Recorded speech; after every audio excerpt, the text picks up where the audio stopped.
బంగారం ఉందా? నీకెలా తెలుసు? అయితే ఈ వీడియో మీకోసమేనండి. గోల్డ్ మానిటైజేషన్ స్కీమ్ లో భారీ మార్పులు వచ్చాయి. ఏంటి గోల్డ్ మానిటైజేషన్ స్కీమా అంటే ఏంటి? అదేనా డౌట్? చెప్తానండి. ఫర్ ఎగ్జాంపుల్, మీ ఇంట్లో కాస్త బంగారం ఉంది, సో ఇంట్లో సేఫ్ కాదు అని చెప్పి మీకు అనిపించింది. ఏం చేస్తారు? బ్యాంక్ వెళ్ళి బ్యాంక్ లాకర్ ని ఓపెన్ చేసి దాంట్లో దాస్తారు కదా. బ్యాంక్ లాకర్ ఫ్రీయా? కాదండి, మనమైతే రెంట్ కట్టాలి. ఎంత రెంట్? ఇయర్ కి 3000 ఆ విధంగా ఉంటుంది. అండ్ బ్యాంకు మనకి బ్యాంక్ లాకర్ ని ఇవ్వాలంటే సెక్యూరిటీ డిపాజిట్ ని మనమైతే చేయాలి రెంట్ తో పాటు.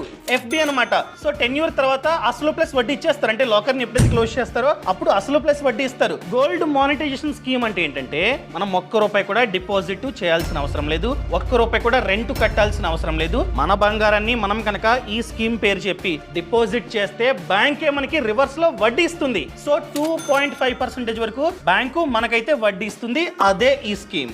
ఈ స్కీమ్ లో ఇన్ని రోజులు 3 tenure ఆప్షన్స్ ఉండేవి. ఒకటి